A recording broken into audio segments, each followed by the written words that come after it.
I was raped in 2018 by a friend I had known for a long time, 5 or 6 years. It was at his house after a party he had organised. 4 years later, the case went to court, and after 3 days, he was acquitted.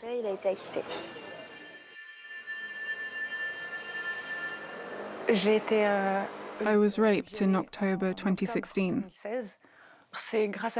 My mother pushed me to press charges.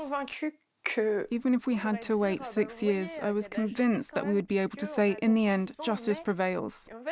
But that's not what happened. The hardest part was seeing him walk free. We did all of that for nothing. In France, there are hundreds of stories like those of Karine and Clara. Recent figures from the Justice Ministry show that for every 1,000 rapes, only 12 offenders are sent to prison. The victims' accounts reveal the difficulties of the judicial process, in which every step brings only more discouragement.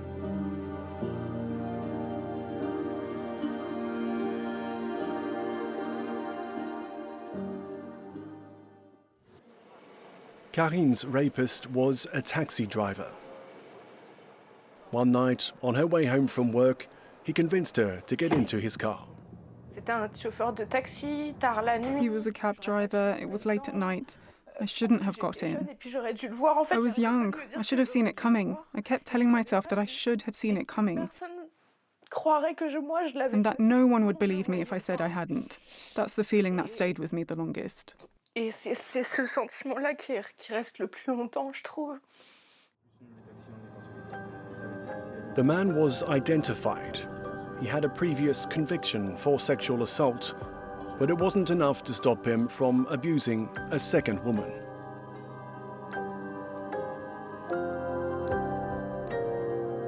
After 6 years of legal proceedings, it was established that he did rape Karine. But despite being convicted again, he left the tribunal a free man.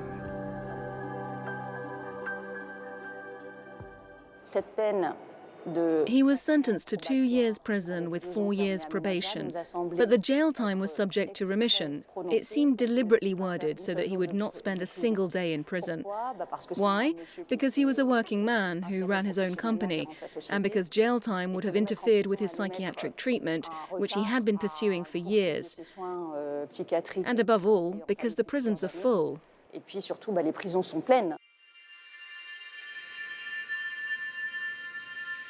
After the hearing, Karine unleashed her anger on social media. He got this sentence because he had a child 2 years ago, and we don't want to ruin the life of a new father. So I want to know, if I rape somebody and then have a child after, will I also not have to serve any jail time? Or is it just when it's women who are raped? Judgments like these undermine trust in the justice system. Many victims of rape do not see legal proceedings through to the end. Some don't even dare to begin them.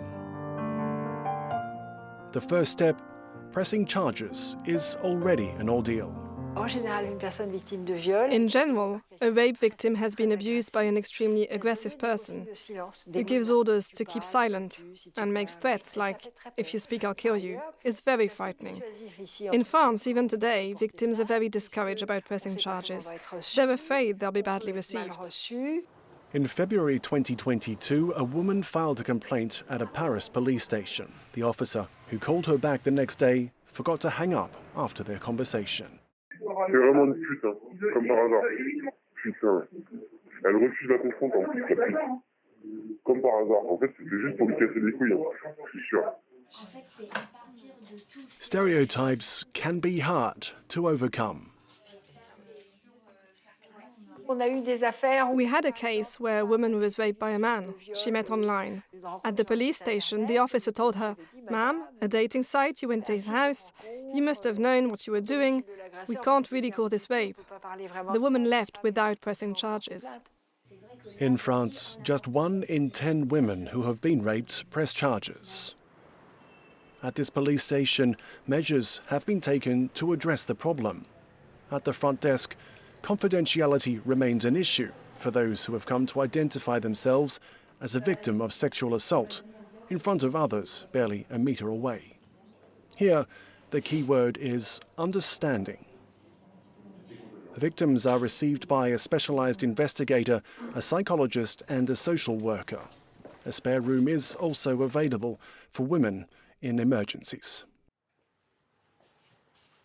Voilà, donc c'est un petit espace tout équipé avec toilette. It's a small space, fully equipped with a toilet, shower, sink and a bed, and covers to spend the night. There's also a second bed in case the person needs to stay here with a child. Pour que la victime puisse passer la nuit avec son enfant ici dans notre local. On a vu le décalage. We saw a discrepancy between the number of sexual assaults reported and the number of victims who came forward to press charges. So we said to ourselves that we had to improve, to give victims the confidence to come forward, to prove that we are 100% at their disposal. We can't let anything slip by. Without exception, we immediately notify the Public Prosecutor's Office to get the investigation underway. Tout de suite avisé pour donner déjà une orientation à l'enquête.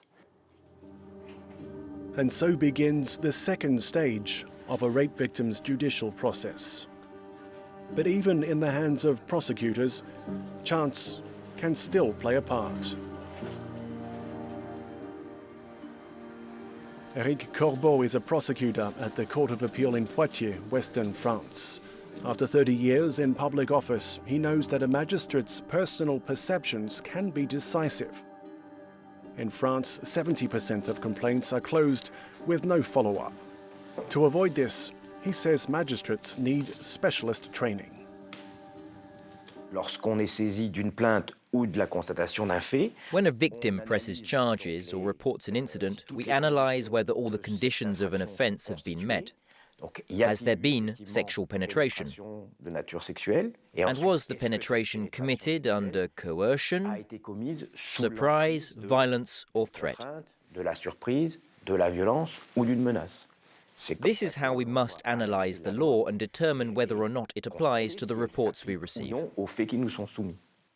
And in order to press charges, evidence must be provided, which can prove an obstacle. Rape victims are sent to forensic units.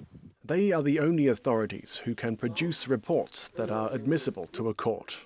But in most cases, medical examinations do not reveal any visible trace of rape. Lorsqu'elle se rend compte que la personne Often the perpetrator holds the victim very tightly, or tries to strangle her or gag her with his hand or scarf to keep her from screaming. Victims sometimes fear that not only will the attacker rape them, but he may also kill them, and so they don't struggle. They don't want to die. That's why sometimes we don't find any signs, or just minimal signs, of violence or coercion. soit il n'y en a pas, soit elles sont très minimes. Faced with a rising number of requests and an insufficient number of forensic doctors, it can take up to 15 days to get an appointment. That's often more than enough time for bruises or traces of DNA to disappear. Why is this by appointment when we're talking about judicial emergencies? It might sound contradictory, but it's to make sure there aren't 10 people who arrive at the same time so we can give the necessary attention to each person. After all, we have to not only physically examine them, but to evaluate psychological trauma, and that can take some time. Gathering evidence is something of a race against time. But it can often take years for a victim to come to grips with the fact that they were raped before they decide to initiate proceedings. Sometimes the victims come forward a long time afterwards, which means there's no physical evidence. Très longtemps après.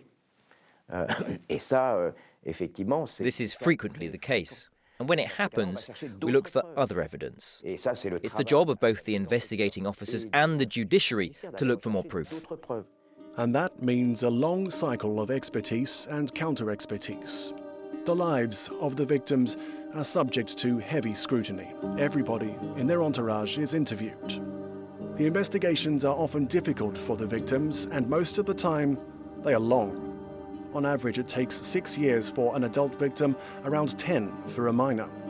Evidence presented in court can prove overwhelming, not just for the victims, but also the accused, and that can sway a jury's decision. And judges know it. Sometimes, to ensure the accused doesn't get off scot-free, charges are reduced from rape to sexual assault to guarantee a conviction. And it pushes the limits of legality. My lawyer told me about it as if it were just part of the procedure. They suggest it as a kind of compromise for the victims, saying, if you don't want to wait for years and years and potentially be disappointed, this can be a solution. I said no. It wasn't sexual assault, so I don't want it to be judged as a sexual assault.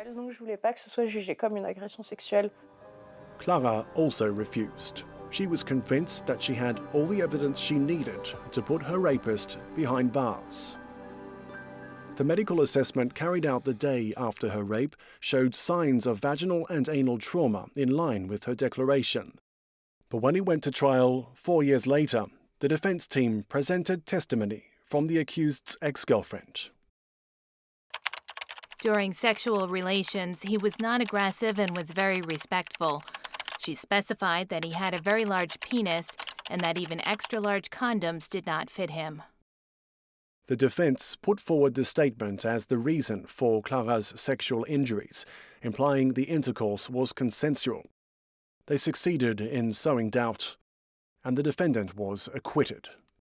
I have been given a life sentence.